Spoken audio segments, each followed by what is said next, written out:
যে তাহলে ঘোড়ার দৌড় খেলা রসুল বলছেন ঘোড় দৌড় প্রতিযোগিতা হালাল, কিন্তু যখন ওই তাসলিমাক দিয়ে ঘোড়ার দৌড় দিচ্ছে, অনেক দিনের আমার একটা আশা, আল্লাহ তুই ঘোড়ার দৌড় নবী কোলের চলবি, তে মিয়া মানুষ কি আর ঘোড় শহর হবে?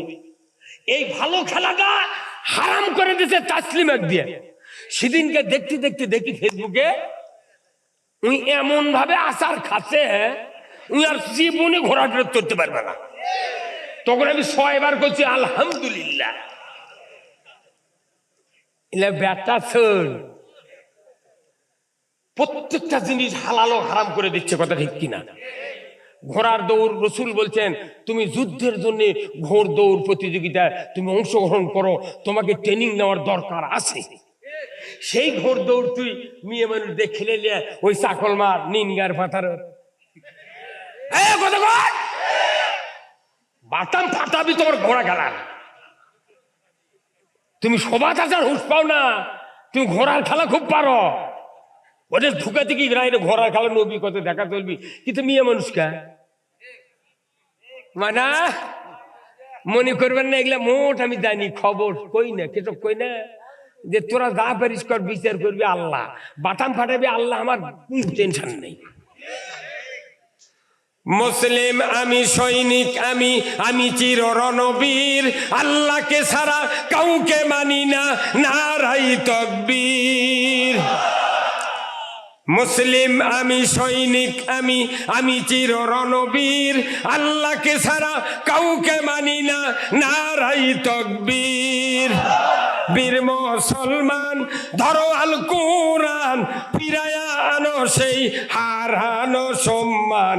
বীর মুসলমান নারাই তাকবীর, আল্লাহু আকবার, তোলো ধ্বনি ধরায় রাখবার। বীর মুসলমান ধরো আল কোরআন, ফিরায়া আনো সেই হারানো সম্মান। বীর মুসলমান হে দুর্গল মারহাবা, যে আওয়াজ শুনে ওরে মুসলমান ভাই কাঁপিত, কাফির বেঈমান, দুর্গল মারহাবা। দাওরে সে হুঙ্কার কররে তোলপার, পাপে দুনিয়া ভেঙ্গে কররে চুরমার। বীর মুসলমান ধরো আল কোরআন, ফিরায়া আনো সেই হারানো সম্মান। বীর মুসলমান আমরা বীরের জাত, ইসলাম বিজয় না থাকার কারণে শিখা ইন্দুর বীরের আমাকে মাথা লাগতে লাখো টিপ দিলে দুধ বাড়াবি রে, তার কি কথা শুনে আমার গাও সিংড়ে ওঠে। দুনিয়া মদিনা হয়ে গেছে, এগুলো বক্তা বাটাম ফাটাবি কব্বরের মধ্যে। দেখা লাগবে কিয়ামতের ময়দানে, সব ওপেন ফিল্ডে দেখা যাবে, কথা ঠিক কিনা? সব ওপেন হয়ে যাবে।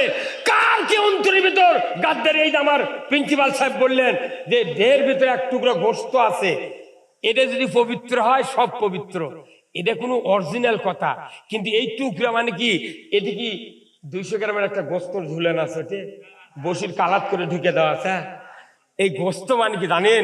পুরা দেহ তো গোস্ত, এই পুরা দেহের মধ্যে যে একটা গোস্তর পুরো একটা দল, আমরা একটা বডি, এই গোস্তর মধ্যে এমন একটা জায়গার থেকে মানুষের চিন্তার উৎপন্ন হয়।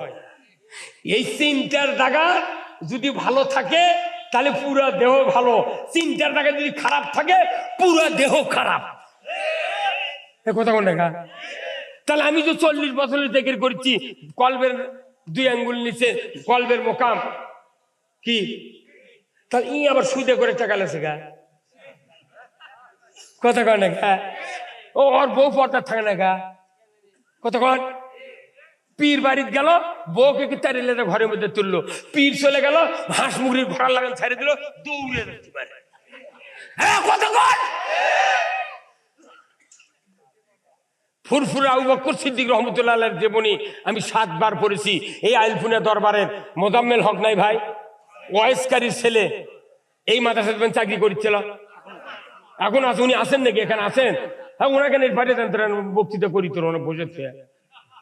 ও মোজাম্মেল হক পাঠিয়ে দেন তো। ওনার বাপ আমার খুব খুব ভক্ত ছিলেন। ওনার বাবা আমাকে বলছিলেন যে বাবা তোমার বক্তৃতা আমার কলজা ঠান্ডা হয়ে যায়, এত বাস্তবমুখী কথা তুমি বলো। আমি না হুজুর দোয়া করবেন। ফুরফুরা আবু বকর সিদ্দিক রাহমাতুল্লাহ আলাইহির জীবনী 7 বার আমি পড়েছি।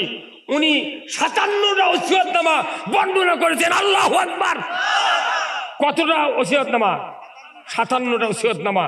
ওনার ওসিয়তনামার ভেতরে 1 নম্বর ওসিয়তনামা হলো ফুটবল খেলা দেখা যাবে না।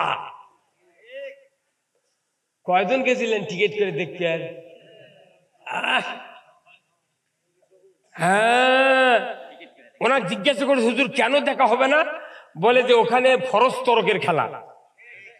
2 নাম্বার আল্লাহ এবং রসুলকে ভুলে রাখে। 3 নাম্বার নামাজের ওয়াক্ত চিহ্নিত হয় না, এই জন্য ওটা হারাম। কথা বুঝেন? সেদিনকে আবার খুব চিন্তা হলো,